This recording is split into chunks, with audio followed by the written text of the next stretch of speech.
Olá, um excelente dia para você e para toda a sua família. Seja muito bem-vindo ao assunto do dia desta terça-feira. Estamos juntos em uma nova edição do programa aqui na tela da Rede Brasil de Comunicação e é sempre muito bom contar com sua audiência e também com o seu carinho. Hoje aqui no programa vamos aprender um pouco mais sobre os perigos dos excessos na alimentação. É terça-feira, como você que está em casa já sabe, hoje vamos aprender a preparar um suco. Tem receita do dia com a gastrônoma Luciana Luna e a receita é um suco refrescante. E ainda tem as notícias da internet sobre o tema. Daqui a pouquinho vamos conferir juntos as vagas de emprego disponíveis para hoje e também vamos lançar a enquete do dia para você ligar para a gente, responder aqui a nossa pergunta e aproveitar a oportunidade e mandar também a sua dúvida sobre o tema. Teremos tudo isso e muito mais, então fica conosco porque o assunto do dia só está começando. E todos nós sabemos que devemos manter uma alimentação saudável, rica em produtos de origem vegetal e com pouca quantidade de gorduras e açúcares. Apesar disso, o que vemos é um aumento gradativo no consumo de produtos industrializados e ricos em gorduras e conservantes, além dos fast foods, como pizzas, sanduíches, enfim. Mas será que esse hábito faz algum mal à nossa saúde? A gente vai saber hoje aqui no nosso programa com as convidadas que já estão no nosso estúdio. Vamos conversar hoje com a doutora Clarissa Guedes. Doutora Clarissa, ela é cirurgiã bariátrica e do aparelho digestivo. Também vai nos ajudar com dicas e orientações a Joyce Moraes. Joyce é coordenadora e professora do Núcleo de Pós-Graduação em Nutrição da Faculdade IDE. Daqui a pouquinho a gente inicia aqui o nosso bate-papo de hoje e você que está em casa certamente já ouviu falar nos riscos que o consumo elevado de açúcar pode trazer para a sua vida. Além da temida diabetes, estudos mostram que outras doenças causadas pelo excesso de açúcar, elas são cada vez mais frequentes. É o que vamos conferir a partir de agora numa reportagem especial. Acompanhe! Seja no café, no almoço ou no jantar, o açúcar é literalmente um companheiro de todas as horas. Esses estreitos laços de amizade representam alertas em relação ao padrão de saúde que deveria existir entre a população. A gente já está vindo numa progressão de mais ou menos uns 50 anos de uma mudança muito radical da alimentação da população em geral, onde cada vez está se embutindo alimentos industrializados. E o que é que acontece? Tem muita camuflagem de, às vezes, você achar que alimentos salgados não têm açúcar e alimentos doces não têm sal. A recomendação hoje é 5 gramas de sódio por pessoa por dia. Hoje já tem trabalhos que mostram um consumo diário de 11 a 12 gramas de sódio por dia. Então, a gente realmente está extrapolando a nossa necessidade corporal. O sabor agradável do açúcar pode deixar as pessoas dependentes, mas como explica a nutricionista, isso varia de pessoa para pessoa. Dependendo da forma como ela é colocada e que tipo de alimento, para aquele corpo ele pode causar vício. Isso acontece com todo mundo? Não. Então, é de pessoa para pessoa que tem uma resposta individual. Precisa ser analisada, precisa ser investigada, você precisa ir para um profissional que faça esse tipo de investigação, que faça esse tipo de questionamento, para poder você até se autoanalisar. Essa dependência aumenta o risco de desenvolvimento de diversas doenças. Esse excesso vai causar inflamação. E é essa inflamação que hoje é a base, inclusive, dentro de uma pesquisa científica, de várias doenças crônicas, inclusive, por exemplo, de Parkinson e Alzheimer. Está sendo estudado a inflamação por excessos alimentares e essa interferência desse excesso nessas doenças. Então, por exemplo, já se sabe hoje que uma das causas do Parkinson, é excesso de açúcar na corrente sanguínea. Para uma vida mais saudável, a palavra de ordem é moderação. Se você associa, por exemplo, um iogurte de potinho com uma fruta, vai ser mais saudável e você vai estar consumindo menos concentração de açúcar.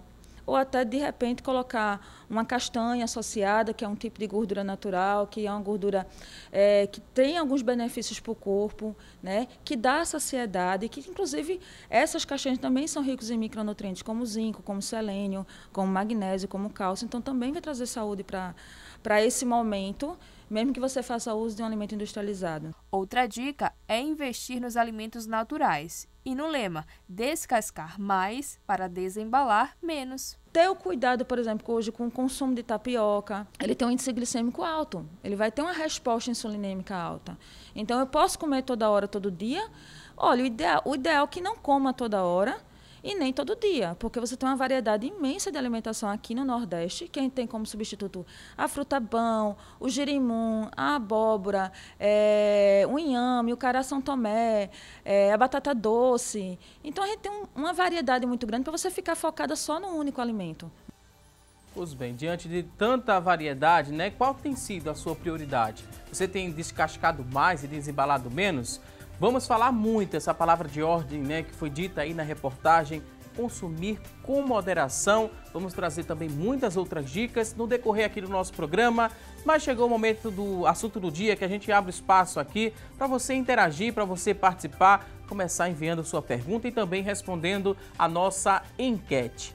A partir de agora vamos lançar a pergunta do dia. Hoje queremos saber de você que está em casa o seguinte, olha só, a nossa enquete de hoje é a seguinte: você costuma exagerar na alimentação?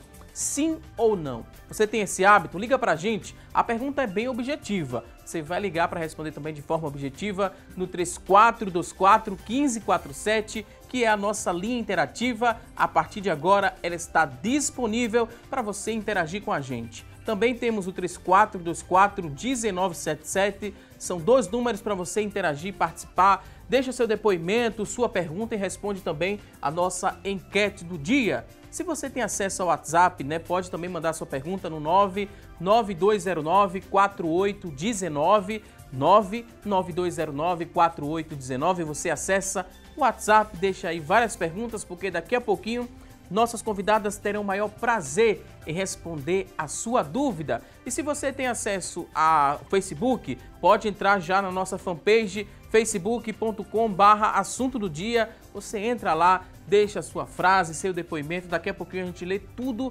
ao vivo aqui no nosso programa. Esse excesso de pergunta você pode cometer. É o único liberado, mas o excesso na alimentação a gente viu, né, que traz perigos para a saúde. E olha só, segundo a Organização Mundial da Saúde, grande parte da população não ingere os valores mínimos recomendados de sais minerais e também de vitaminas, por exemplo. Essa deficiência ela pode provocar problemas na formação dos ossos, anemias, fraqueza muscular, problemas de visão, além de dificuldades respiratórias. Além disso, alimentos industrializados podem conter substâncias que fazem mal em grande quantidade ao nosso corpo, como é o caso dos açúcares, gorduras e também o sódio. A gordura em excesso, por exemplo, ela está relacionada com problemas nos vasos sanguíneos e também no coração. Já o sódio em excesso, ele provoca pressão alta. E a gente vai aprender muito mais aqui no nosso programa com as convidadas de hoje. Quero dizer que é um prazer recebê-las aqui no nosso programa. Doutora Clarissa Guedes, seja muito bem-vinda aqui ao nosso espaço. Muito obrigada. Eu agradeço a oportunidade de falar sobre um tema tão importante, tão presente na nossa sociedade atualmente. A nossa população passou por uma transição, onde nós deixamos de ter uma população desnutrida para ter uma população em sobrepeso, em obesidade, com doenças relacionadas ao excesso da alimentação.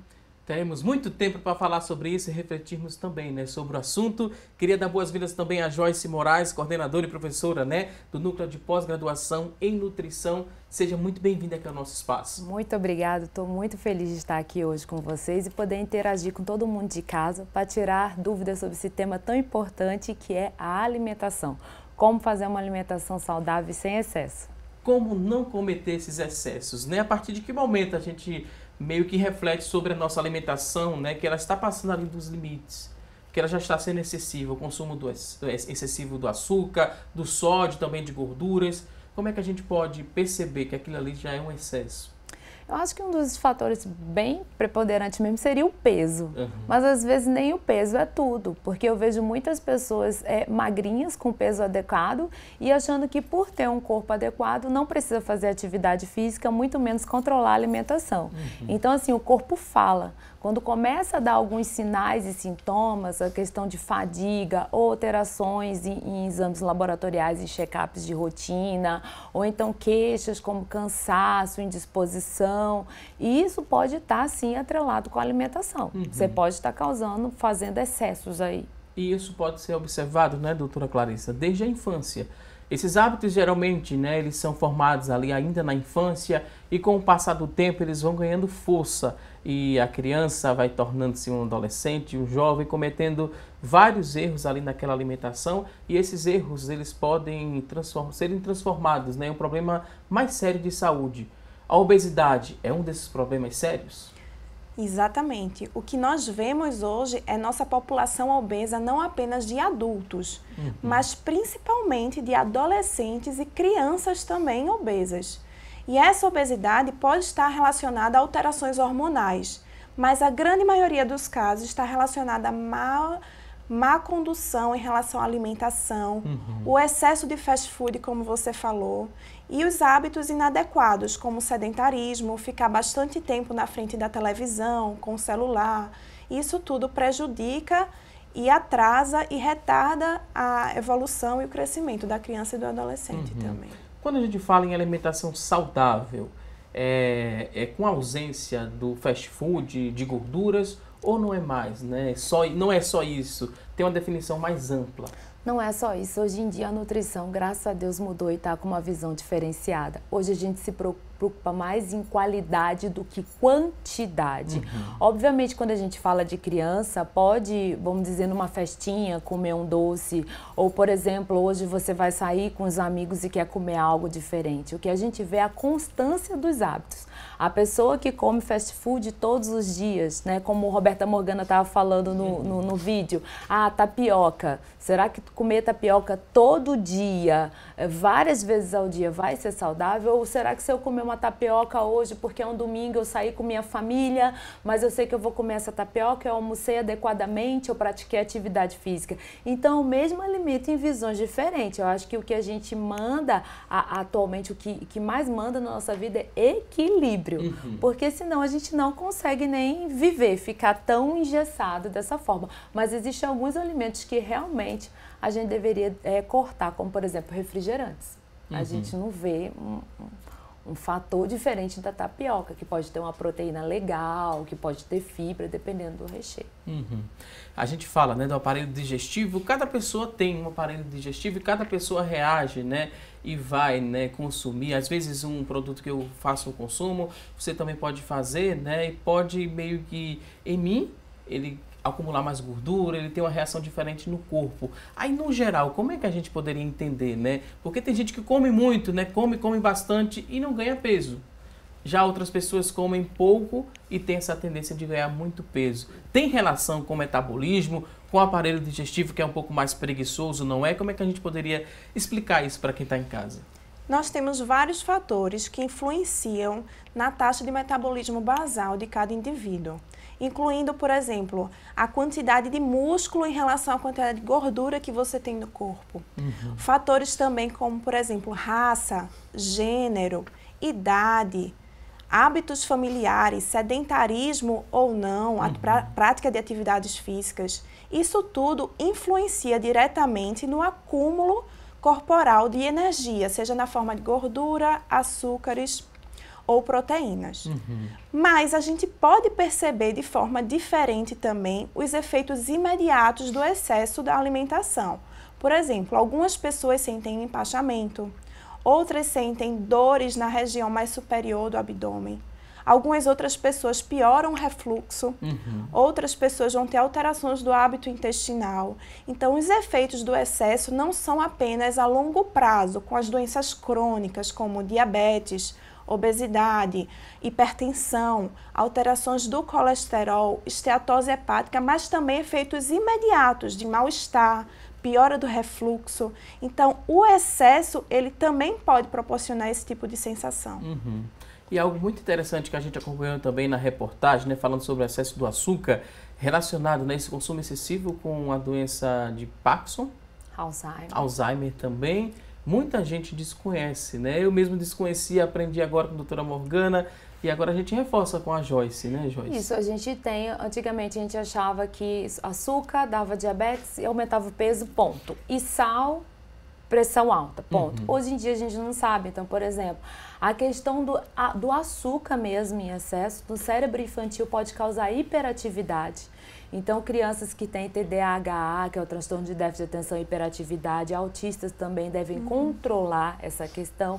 E hoje em dia a gente não elucidou muito bem as bases do Parkinson e do Alzheimer, já tem, mas até alguns estudos que levam que seria uma espécie de diabetes tipo 3, que o pessoal fala. Ou seja, essa alta glicemia desses pacientes, acompanhada de uma alta de insulina, teria um efeito prejudicial na questão da algumas células, como células da glia, que está presente no nosso sistema nervoso central, tá? Então, assim, é bem mais além do que isso, da gente, de um controle de peso, do que um diabetes e uma hipertensão. Pode ter mais características. E mais interessante também, o excesso de sódio reduz a absorção, a concentração de cálcio dos ossos. Então, isso vai refletir num déficit de crescimento infantil, tá? E também vai agravar a osteoporose.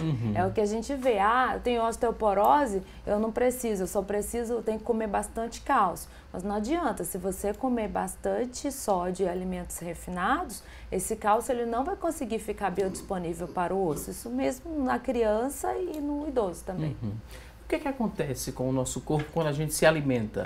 O que a gente come é transformado em energia para a gente conseguir realizar as atividades do dia a dia? É mais ou menos assim? Mais ou menos o que acontece é que a gente vai passar por um processo de digestão da alimentação, onde vão ser quebradas aquelas proteínas, carboidratos e lipídios, que são as gorduras, em fragmentos menores para serem absorvidos pelo nosso trato gastrointestinal. Após chegar na corrente sanguínea, esses metabólitos, esses fragmentos, vão ser direcionados para alguma parte do nosso corpo, onde eles têm mais função. Se eles estão em sobrecarga, ou seja, em uma quantidade maior do que o nosso organismo precisa para a função basal, ele vai ser transformado e armazenado principalmente na forma de gordura, na parte mais periférica do nosso organismo. E é basicamente, de uma forma mais simples, é basicamente dessa forma que ocorre o processo de engorda e da formação da gordura localizada que acontece com a gente. E daí, né, um passo bem próximo de transformar-se, né, em obesidade e chegar em algum grau de obesidade quando a gente consome muito e gasta, né, cada vez menos. E é o que vem acontecendo, né, com o passar dos anos. Algumas pessoas têm, né, como desculpa ou como justificativa, melhor dizendo, que não tem como sair para fazer uma atividade porque acha que está perigoso o parque público próximo à casa, não gosta muito da atividade física, de academia, aí começa a usar, né, isso como desculpa ou justificativa. Vocês aceitam esse tipo de justificativa? Consumir muito alimento e não gastar porque tem medo de sair de casa para praticar uma atividade física ou não tem tempo? Eu não aceito. Até porque, assim, falando um pouquinho de atividade física, apesar de não ser um profissional de educação física, mas existe até programas para você fazer em casa, né? Para você fazer, tem alguns uns treinamentos, até uns exercícios, até alongamento no carro, você consegue ficar ou dentro de casa ou dentro do prédio. E assim, não é desculpa também descuidar da alimentação. E a alimentação, ela tem que ter um cuidado excessivo porque a gente pratica ela todo dia. A cada 3, 4 horas a gente está se alimentando. Agora vamos a uma rápida pausa, daqui a pouquinho tem mais assunto do dia. Até já!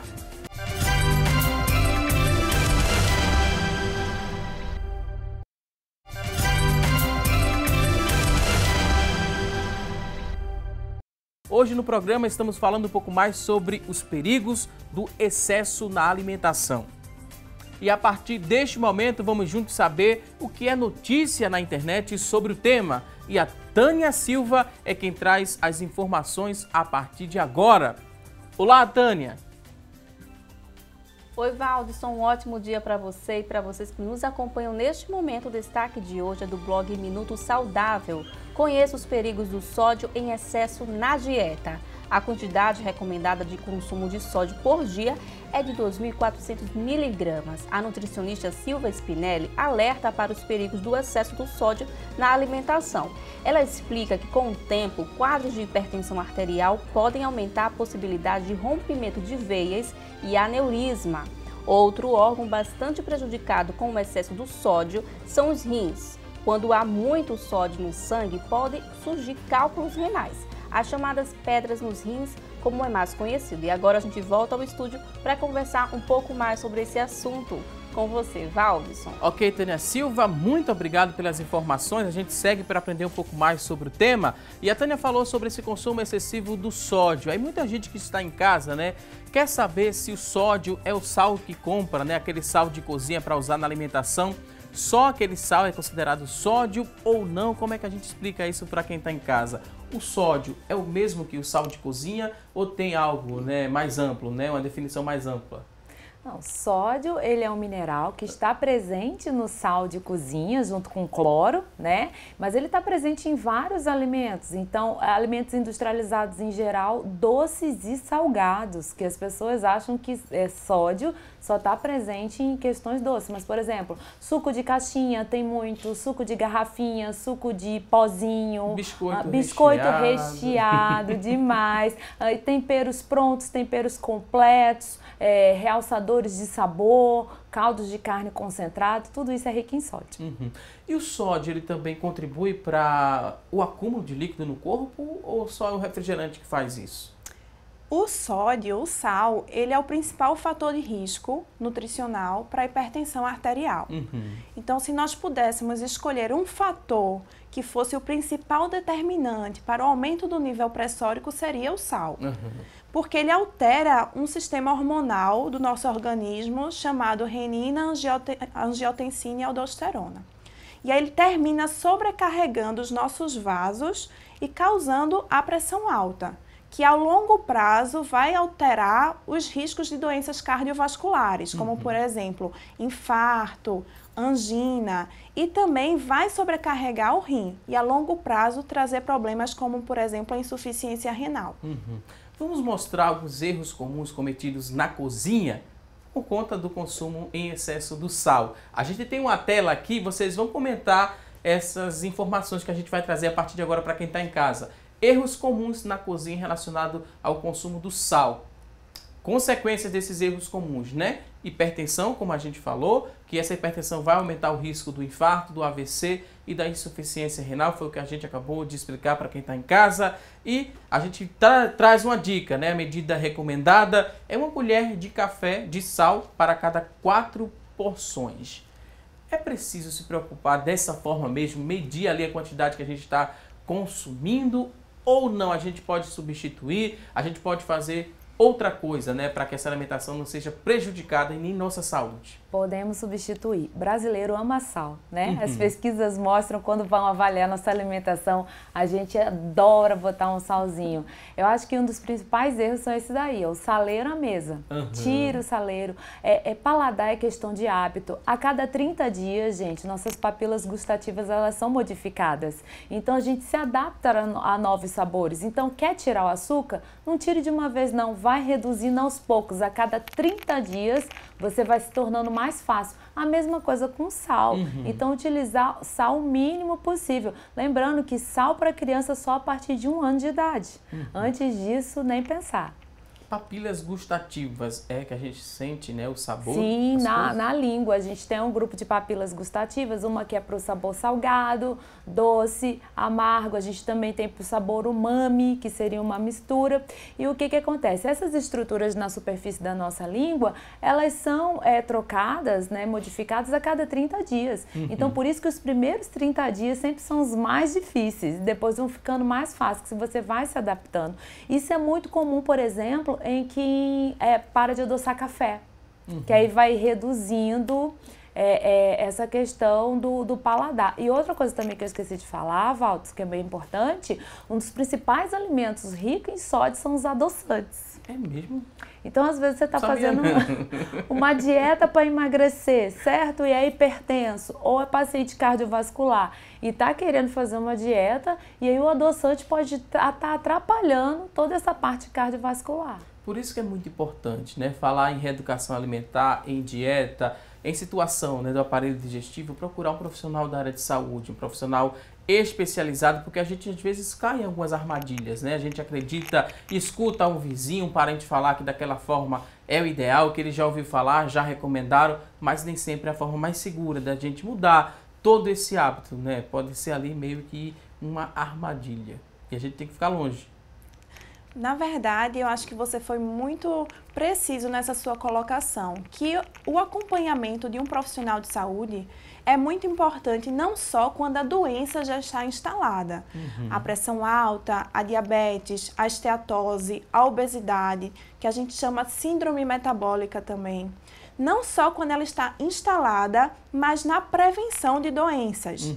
Se nós já sabemos quais são os fatores de risco para as principais doenças da atualidade, nós temos que abordá-las enquanto elas ainda não existem. E o acompanhamento com um profissional de saúde, nutricionista, médico do aparelho digestivo, psicólogo, a equipe toda multidisciplinar vai ajudar na mudança do hábito e do estilo de vida. Porque, afinal de contas, são fatores modificáveis, né? Não é aquele fator genético que é determinante, mesmo, né, você tendo ali, né, o fator genético predominante para a obesidade, por exemplo, mas tem fatores modificáveis que é mais interesse, é mais força de vontade, é mais ter a primeira iniciativa, né, e mudar ali aquela alimentação. E várias outras coisas também que contribuem para a obesidade e para outras doenças associadas aí à má alimentação. Isso é muito importante a gente pontuar. Com certeza.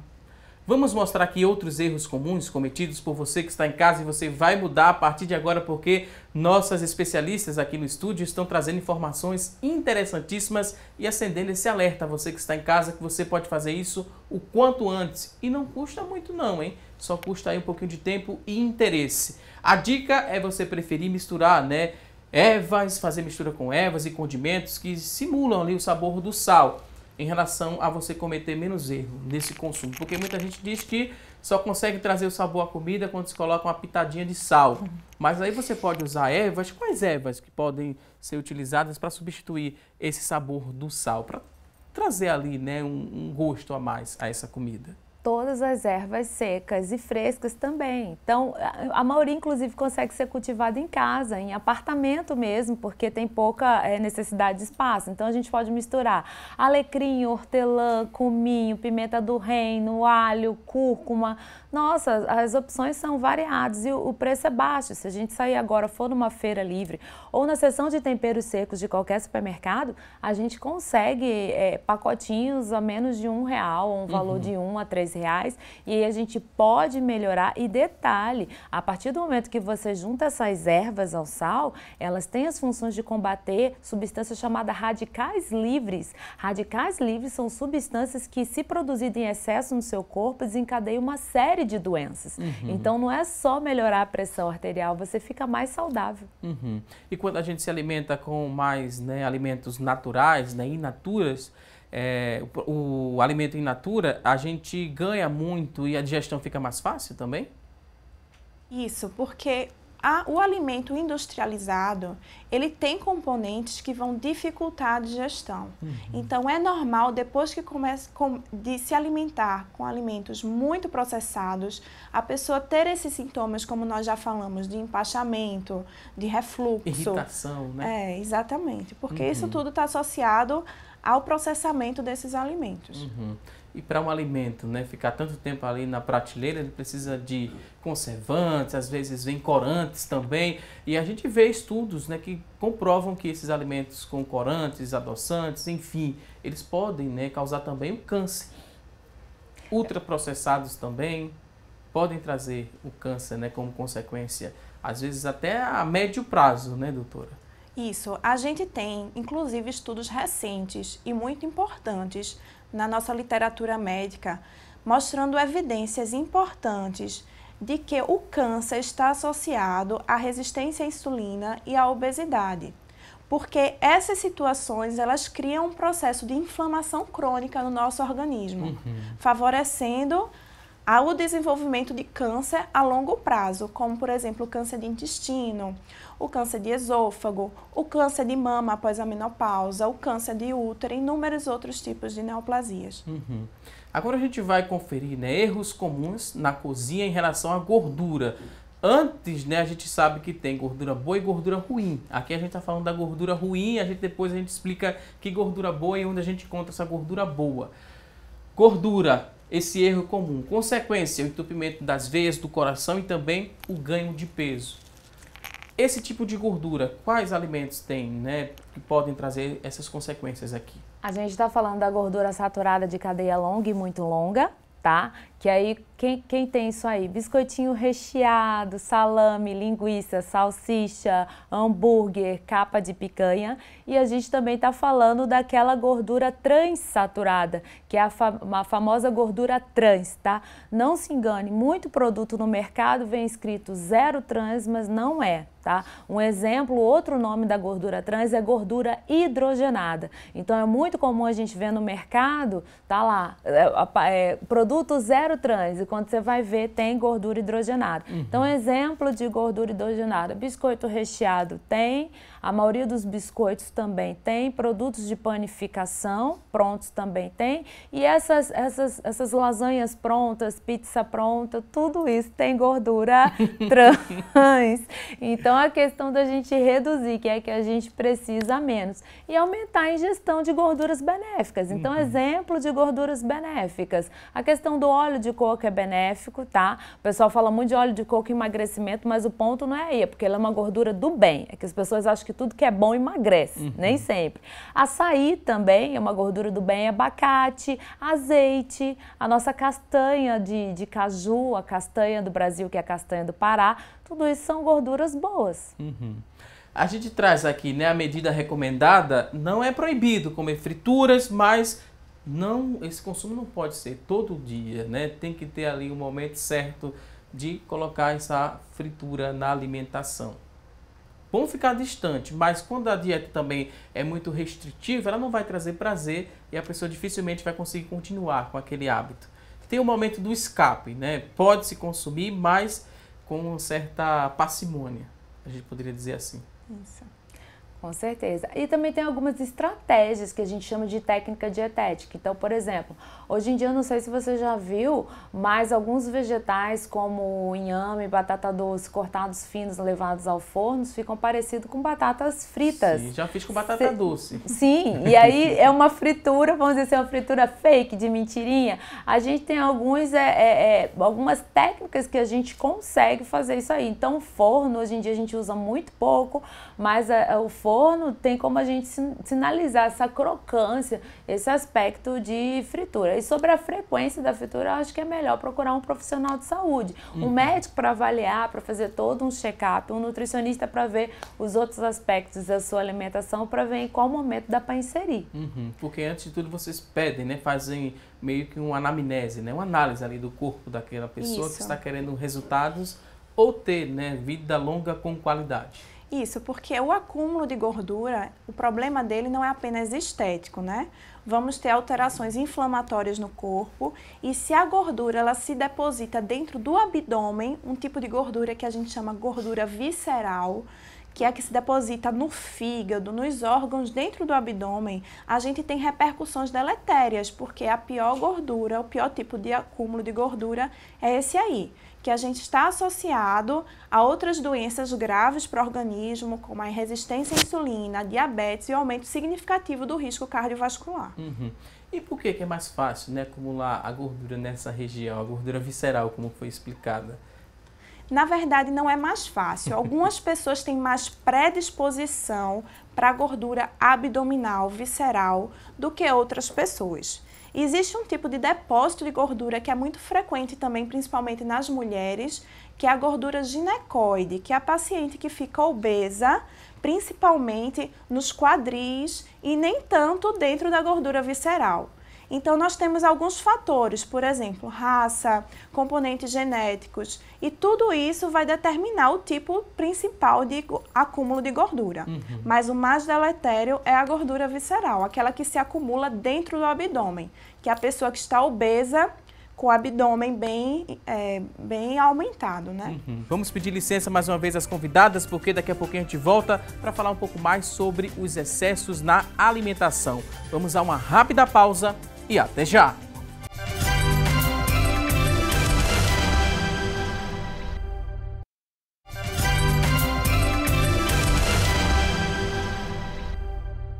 Já estamos de volta com mais assunto do dia aqui na tela da Rede Brasil de Comunicação. Hoje falando um pouco mais sobre os perigos do consumo em excesso do sódio, também do açúcar, das gorduras. E a gente vai mostrar a você que está em casa uma mesa aqui, né? Que muita gente tem o hábito de colocar essa mesa para lanchar, para se alimentar, para fazer, né, aquele jantar da noite, né, um lanchinho da tarde.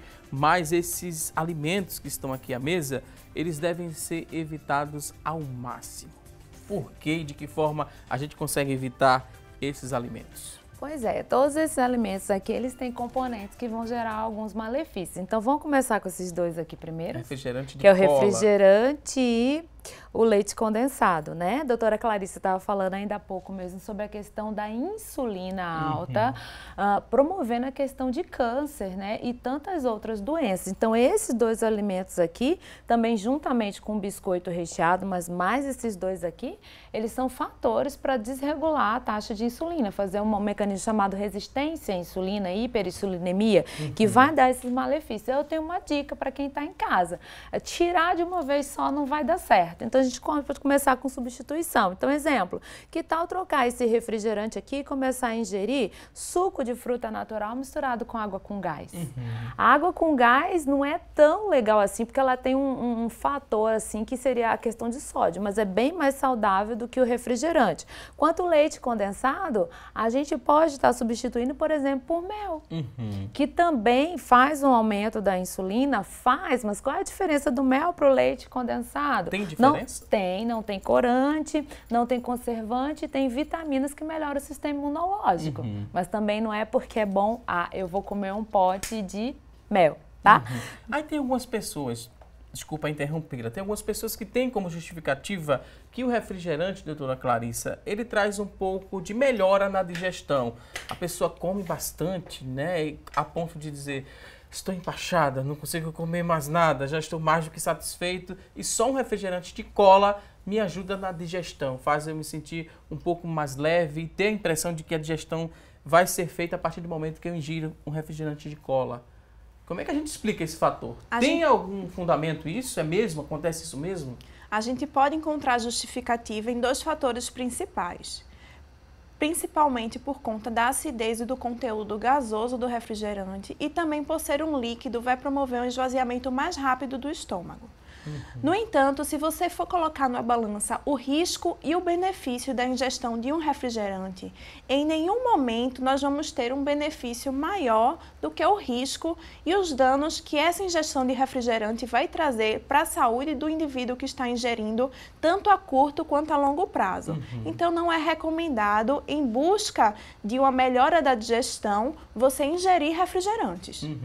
Tem gente que fala, né, que dá aquela sensação de um alívio na digestão, outros também que falam que se sentem um pouco mais inchados, né? Parece que tem esse efeito de retenção de líquido também. Tem esse efeito ou é impressão só das pessoas? Tem sim, refrigerante é riquíssimo em sódio, então vai dar retenção líquida, vai dar, muito paciente relata cansaço das pernas e detalhe, Valdes, aumenta pra caramba a celulite. Então, mulherada que está se preparando para o verão, para ficar com o corpo mais sequinho, o refrigerante não seria indicado. Sem contar também que ele promove uma descalcificação dos ossos. Então, tomar refrigerante pode prejudicar o desenvolvimento ósseo infantil, tomar refrigerante pode provocar osteopenia e osteoporose. Independente se é de cola ou se é de qualquer um sabor dele, porque seria a composição, os corantes e conservantes que tem aqui. E geralmente quando você vai fazer o consumo do refrigerante, você não vai comer com uma salada? Não, de jeito nenhum. É com um hambúrguer, é com a coxinha. Quais os riscos desses alimentos aqui?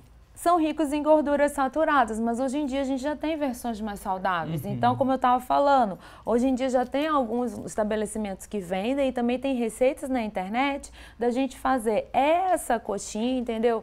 com um frango desfiado, com pouca gordura, em que a massa leva batata doce, que a massa leva aveia, que fica douradinho desse jeito, feito no forno, tá? Então, várias empresas de alimentação já contam com isso. Quanto ao hambúrguer, o feito em casa, a gente consegue fazer um modelo mais barato e um modelo mais saudável, em que esse bife de hambúrguer, eu tô falando a carne, né, Valdson? É feito em casa, pela dona de casa, é um processo simples, é carne moída e tempero e congelar. É super prático fazer. E até mais em conta. Mais em conta e mais saudável, porque parece mais com aquele estilo gourmet, em que você pode fazer até um bife mais alto, e aí a gente trocaria por botar mais alface, mais tomate, mais folhas, mais vegetais. Pode escolher um pão mais integral, um pão mais saudável, e não botar molho gorduroso, um excesso de maionese, botar outras coisas aí para dar sabor. Então seria uma opção mais saudável e mais em conta.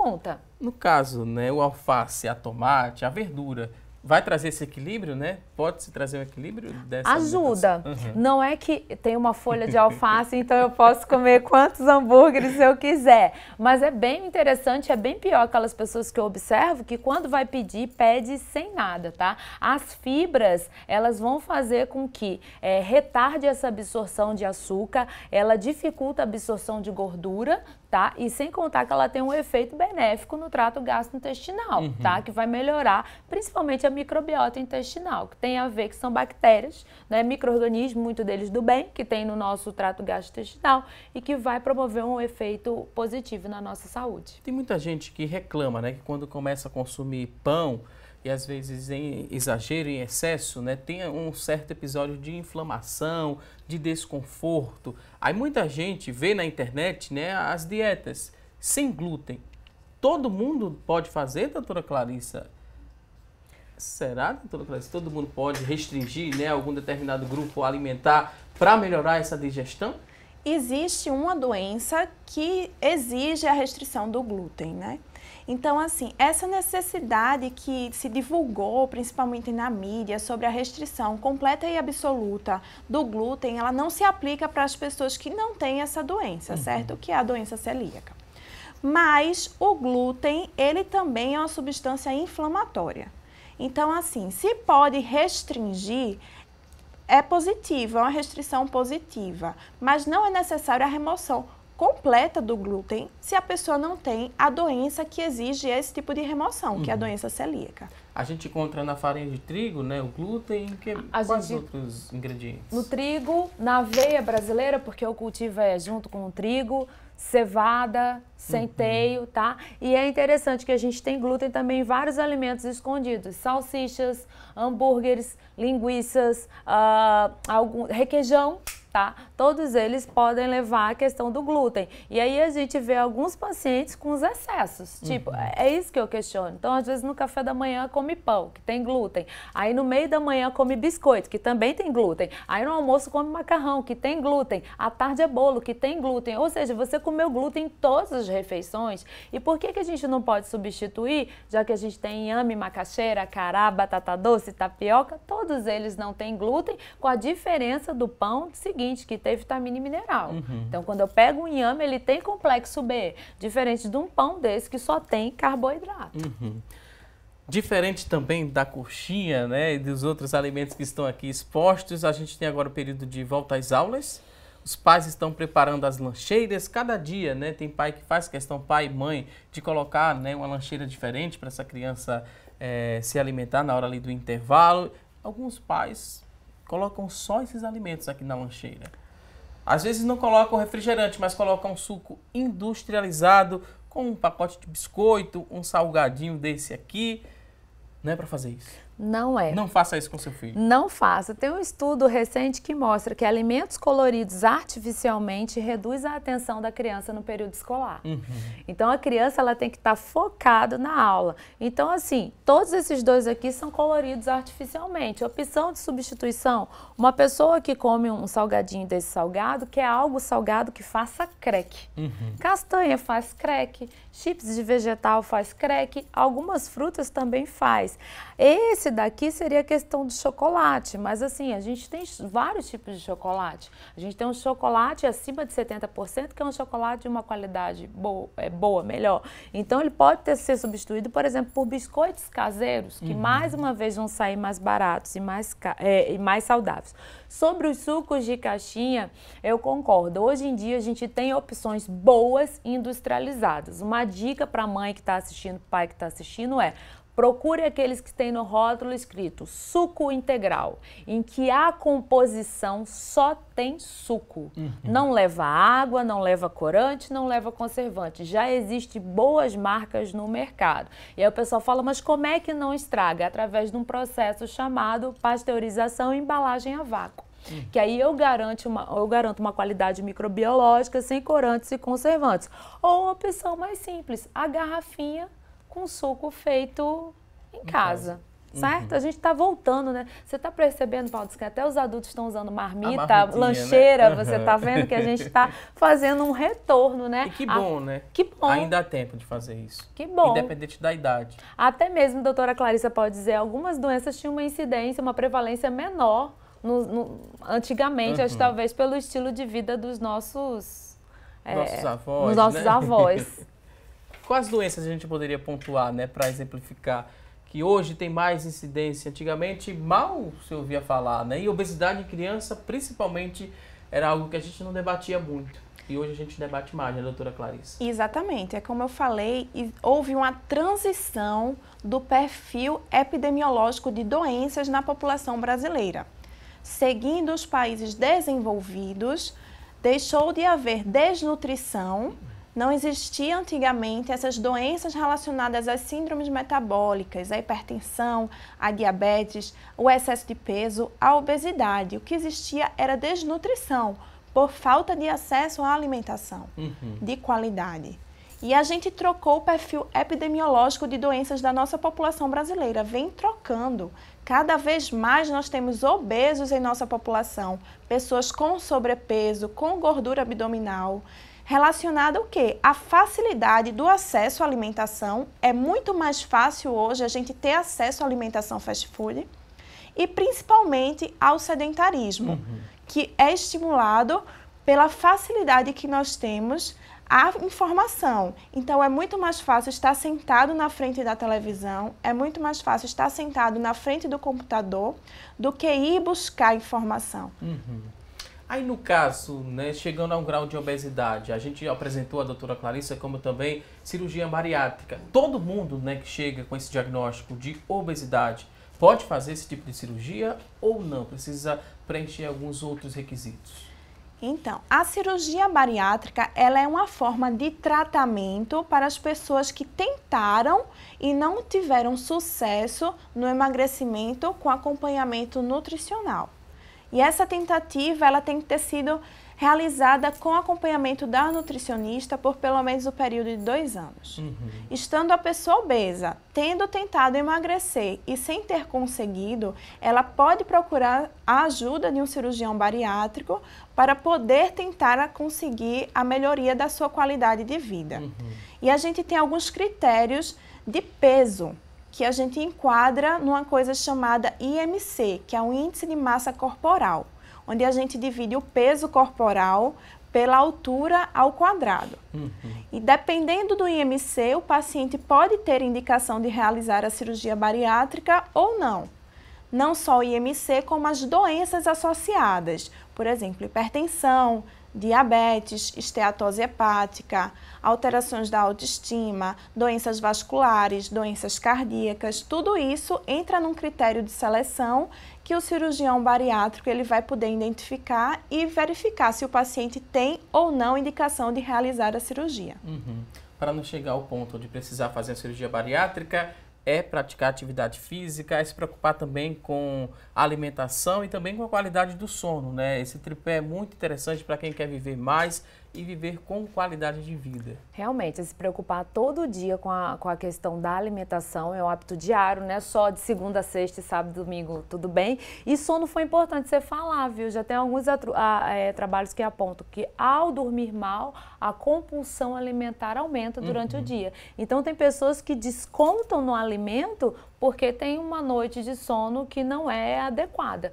Daí a importância da equipe multidisciplinar, todo mundo trabalhando junto em prol do paciente. Tem pessoas que descontam no alimento também, né? Aquele episódio de ansiedade, de estresse e às vezes durante a noite acordam, né? Muita gente acorda ali para assaltar a geladeira, né? Para ir até a geladeira e pegar aqueles alimentos, e são alimentos nada saudáveis.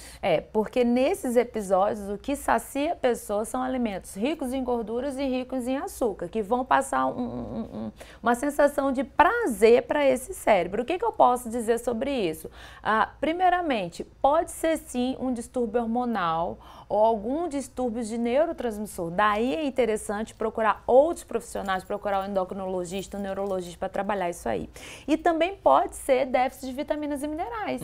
Então, exemplo, cromo, que é um mineral presente em cereais integrais, em outros também alimentos importantes, ele causa compulsão alimentar quando está em baixos níveis. Então, às vezes, a gente melhorando a alimentação, melhora a qualidade da minha vida como um todo. Dica para o almoço, não coma nada que sua avó não reconheceria como alimento.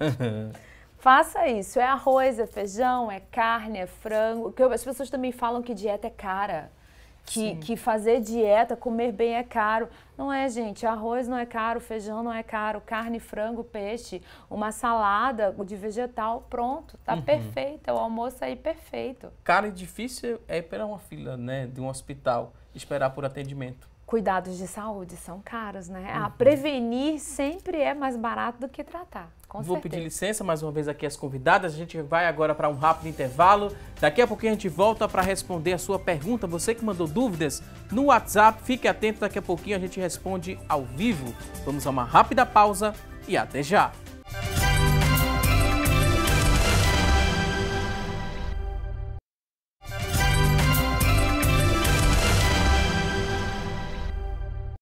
Já estamos de volta com mais assunto do dia e vamos direto agora aprender a preparar um suco refrescante. E quem vai nos ensinar é a gastrônoma Luciana Luna.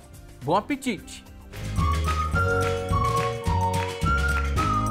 Hoje eu vou ensinar como fazer um suco bem refrescante utilizando abacaxi, limão e capim-santo.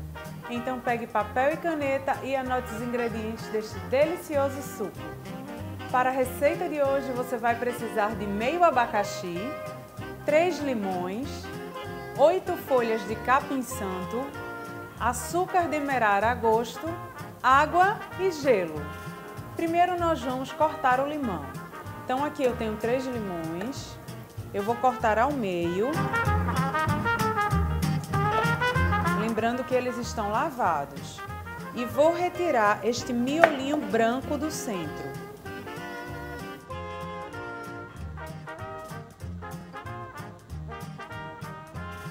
Feito isso, nós vamos colocar os limões aqui no liquidificador com casca e tudo.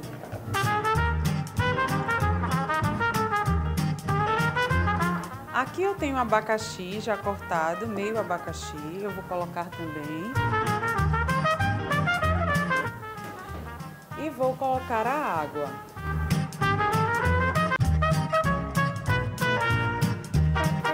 A água deve atingir mais ou menos 1,5 litro.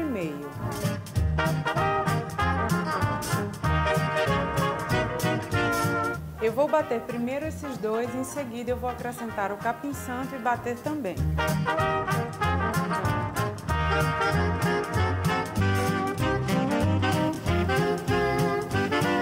Agora eu vou acrescentar o capim-santo. E vou bater mais um pouco.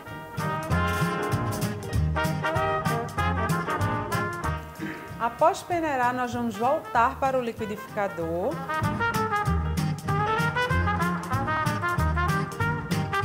E vamos finalizar com açúcar e gelo.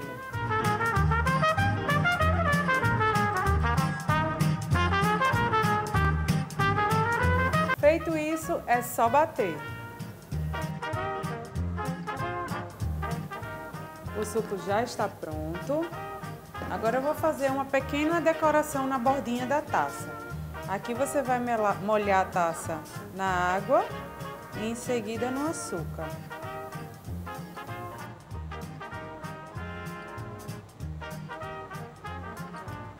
Esta foi a nossa dica de hoje, espero que vocês tenham gostado e aproveitem bastante o verão.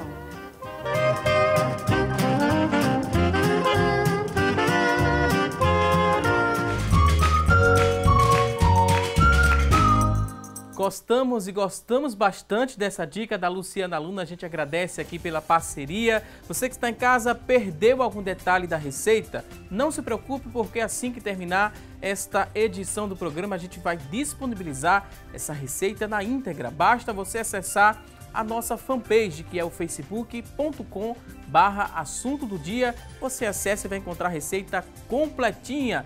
Luciana Luna, mais uma vez, muito obrigado. E a gente segue porque tem mais coisa boa aqui no programa. A partir de agora, vamos às vagas de emprego disponíveis para hoje. Fique atento e boa sorte.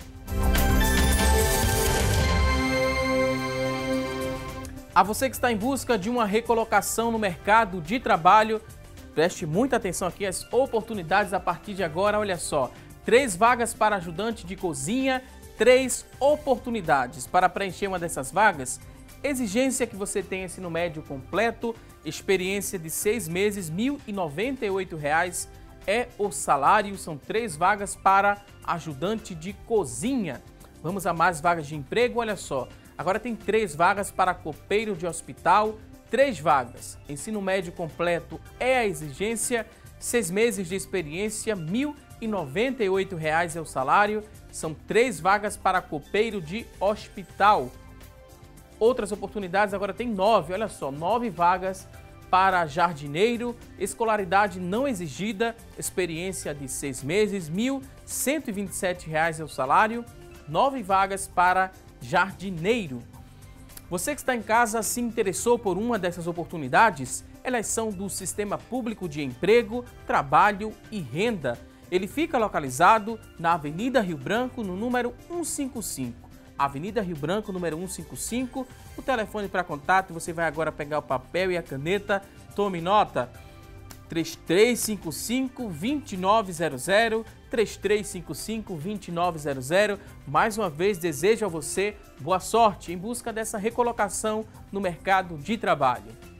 E a gente segue agora com o programa para responder a sua dúvida. Você que interagiu através do nosso telefone, através também do nosso WhatsApp, fique atento que a gente vai responder agora a sua pergunta. Temos várias participações aqui no nosso WhatsApp, a gente agradece o carinho de sempre. E a primeira pergunta está aqui da Givanilda. A Givanilda quer saber o seguinte: gostaria de saber se o açúcar das frutas, esse tipo de açúcar, faz mal à saúde? E se tem, alguns legumes também que não precisamos usar sal para temperar esses legumes. São 2 perguntas da Givanilda. Sobre o açúcar da fruta, ele faz mal em excesso. A gente costuma restringir, principalmente em pacientes que têm um quadro, por exemplo, de diabetes ou resistência à insulina, tá? E a frutose, A frutose, mas uma coisa é a frutose na fruta, outra coisa é a frutose adicionada em bebidas, como, por exemplo, em refrigerantes, em suco de caixinhas. Porque na fruta tem a fibra, que vai contrapor essa frutose. Já nessas bebidas industrializadas, não, a frutose está lá sozinha. Quanto à questão de temperar os legumes, todos eles podem ser temperados só com ervas e tudo mais. É a questão de usar o mínimo de sal possível, certo? Não tem uma necessidade da gente estar usando. Temos aqui outra participação, a pessoa não se identificou, mas disse que tem 11 anos de idade. A gente agradece aqui o carinho da telespectadora. E a médica falou que o colesterol e a taxa de glicose estão altos, estão elevados. Essas taxas estão elevadas. Mas ela disse que faz natação 2 vezes na semana. Isso não é suficiente para baixar essas taxas? Como é que a gente pode responder aqui a telespectadora? Então, ela precisa de um acompanhamento de um endocrinologista ou do pediatra dela, porque aos 11 anos, com alterações da taxa de glicose no sangue e triglicerídeos, a gente tem que pensar em doenças que não são desenvolvidas por conta do sedentarismo e da ingestão inadequada. Ou seja, existe um tipo de doença que é a diabetes tipo 1, que se desenvolve na infância, e quanto mais precoce ela é identificada, menos risco para a criança desenvolver problemas relacionados ao assunto. Outra participação agora da Rizoneide, ela diz que não consegue tomar café no horário da manhã, né? Tomar o café da manhã. Ela pula essa refeição. Mas ela diz que após isso ela tem dores de cabeça e o corpo fica cansado. Às vezes ela vai comer só no horário do almoço. Será que as dores, elas são por conta, né, da falta da alimentação logo na primeira refeição? Um dos sintomas da hipoglicemia, né, da baixa, ou então do alto intervalo entre uma refeição e outra, mesmo não tendo uma baixa no açúcar, é justamente isso. Cansaço, indisposição e tudo mais. Mas independente dela estar com uma queixa ou não, é interessante a gente dizer que o café da manhã é uma das principais refeições, né? É justamente que a gente tem o trato gastrointestinal lá em repouso, ele vai estar prontinho para absorver um monte de coisa. Então, os primeiros alimentos que a gente põe na nossa alimentação são hiper importantes. Mas o que eu posso dizer sobre isso aí? Normalmente, minha prática de consultório diz que a maioria dos pacientes que pulam essa refeição é porque exageram demais no jantar. Ou comem à noite ou demais na ceia. E aí acordam ainda com saciedade e não querem tomar o café da manhã.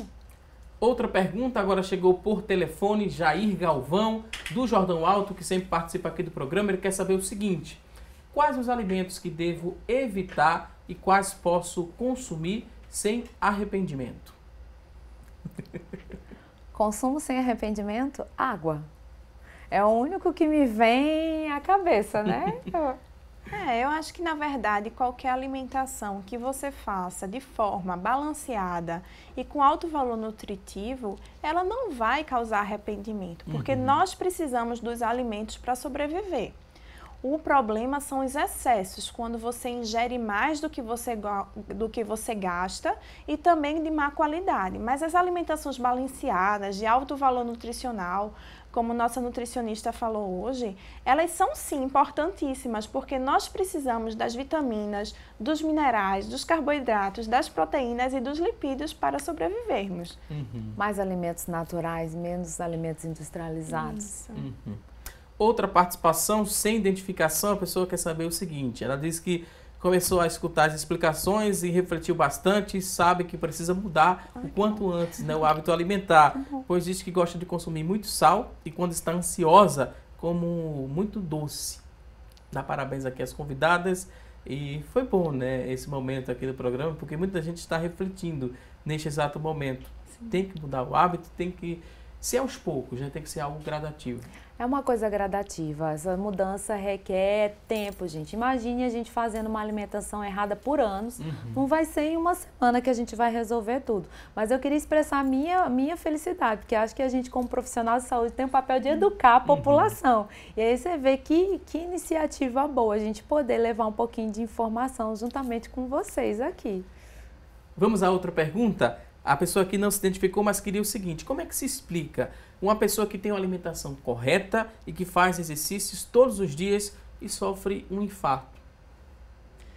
Aí quando, né, ela diz que quando se depara com um episódio desse, às vezes ela passa a desacreditar nessa história de alimentação saudável com prática de atividade física. Na verdade, nós temos não apenas uma causa, mas vários fatores de risco para as doenças cardiovasculares.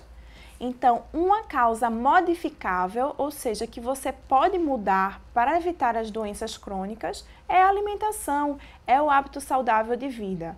Mas alguns outros fatores não tem como a gente mudar, infelizmente, como, por exemplo, raça, fatores genéticos, idade, sexo. Tudo isso são fatores de risco para a doença cardiovascular que não são modificáveis. Mas a alimentação, a prática de atividade física, essa sim depende de você. É uma coisa que você pode fazer para evitar as doenças crônicas.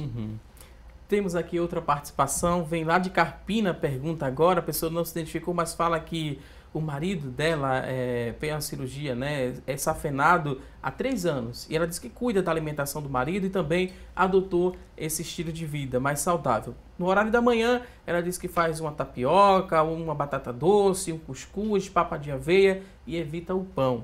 No almoço, evita macarrão, incentiva ali o consumo de verduras, carne e frango no prato, à noite uma sopa, um inhame. Ela quer saber se esse cardápio está correto, né? E mesmo assim, ela diz, mesmo cuidando dessa forma da alimentação, o marido dela está acima do peso. Mas ela destaca aqui que ele não faz atividade física. Para a gente saber se está adequado ou não, primeiro, ele teria que passar por uma avaliação nutricional, em que a gente vai verificar a questão do peso e estatura dele. E outro fator importante é como estão os exames dele laboratoriais, desculpa. Então, a gente precisa ver a que nível está a glicemia dele, a insulina, os outros, por exemplo, triglicerídeo, colesterol, que são essas taxas aí que vão dizer quanto de carboidrato ele pode comer durante o dia e quais carboidratos ele pode. Aí realmente precisava de uma coisa mais individualizada para a gente poder ter uma resposta mais assim concreta. Michele, que mora em Carpina também, ela disse que gosta muito, né, da massa. Ela gosta muito de massa. Só como macarrão, amo muito comer macarrão. Tudo que leva massa ela gosta bastante e tentou já substituir o macarrão por macarrão integral, mas não gostou muito do sabor. Aí como é que eu faço para reeducar minha alimentação? Eu tenho apenas 24 anos. Posso dar uma dica para Michele? Michele, quando for comer macarrão agora, põe uma proteína de boa qualidade, como uma carne magra ou um frango, e capricha nos vegetais, certo? Começa colocando aos poucos e vai aumentando a proporção de vegetais desse macarrão, tá? E também o tempero que você usa nesse macarrão. Passa a usar temperos naturais, evita molho pronto, essas coisas prontas, e dá também uma caprichada no azeite que já ajuda bastante. Edenilda, de São Lourenço da Mata, diz que a filha dela tem 7 anos e gosta muito de comer pão. E quando vai fruta na lancheira, a fruta volta, ela não come. E seria correto substituir esse pão por um pão integral? Olha, poderia, mas sabe o que eu vejo às vezes a maioria das mães fazer? Mandar uma mega ultra lancheira, parecendo que o menino vai passar 50 horas fora de casa. Então assim, dependendo do tempo, se ela comeu antes de ir para a escola, dependendo do horário que ela vai chegar em casa, se ela vai almoçar ou jantar em casa, não precisa mandar muitas coisas, porque eu acho que se manda muito pão, sanduíche, biscoito, bolo, a criança acaba chegando e nem querendo comer o almoço e o jantar, porque já estão satisfeitas, né? Isso. E há uma tendência na infância e na adolescência de haver uma seleção pelos alimentos que têm mais gordura e mais açúcar. Então, se ela coloca opções que têm gordura e açúcar, há uma tendência natural da criança e do adolescente ele preferir esse alimento. Vou pedir licença pela última vez aqui às convidadas. No começo do programa a gente fez uma pergunta, a nossa enquete. A pergunta hoje foi a seguinte: você costuma exagerar na alimentação?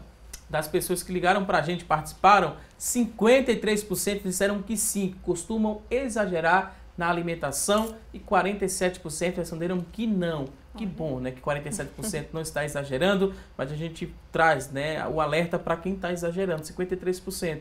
É bom repensar aí esses hábitos. Reta final do programa, para agradecer aqui as convidadas. Foi um prazer recebê-las aqui no Assunto do Dia. Doutora Clarissa Guedes, ela que é cirurgiã bariátrica e do aparelho digestivo. Muito obrigado. O espaço agora fica aberto para um último recado. Considerações finais, fique à vontade. Queria agradecer mais uma vez, Valdson, foi excelente, a equipe do programa, pelo convite e deixar essa mensagem de que é muito melhor prevenir do que tratar as doenças. A obesidade e o sobrepeso são problemas muito importantes na nossa sociedade, desde a infância até a vida adulta. Então, o que é modificável, o que podemos melhorar, vamos fazer em prol da nossa saúde. Obrigada. Mais uma vez, muito obrigado. Também queria agradecer a Joyce Moraes, coordenadora e professora do Núcleo de Pós-Graduação em Nutrição da Faculdade IDE. Muito obrigado, fique à vontade. Obrigada, eu que agradeço a oportunidade, ter levado um pouquinho de informação para quem está em casa. E é isso aí que a gente estava conversando hoje, da gente começar aos poucos, gradativamente, tá? E sempre tomando cuidado com a alimentação, que é um fator bem importante para a gente manter a nossa saúde. Mais uma vez, muito obrigado. Voltem mais vezes aqui ao nosso programa. A você que está em casa, obrigado pelo seu carinho e audiência. Não se esqueça que teremos um novo encontro amanhã, ao vivo, a partir das 9h30 da manhã, aqui na tela da Rede Brasil de Comunicação. Um excelente dia, um forte abraço e até amanhã, se Deus quiser. Até lá!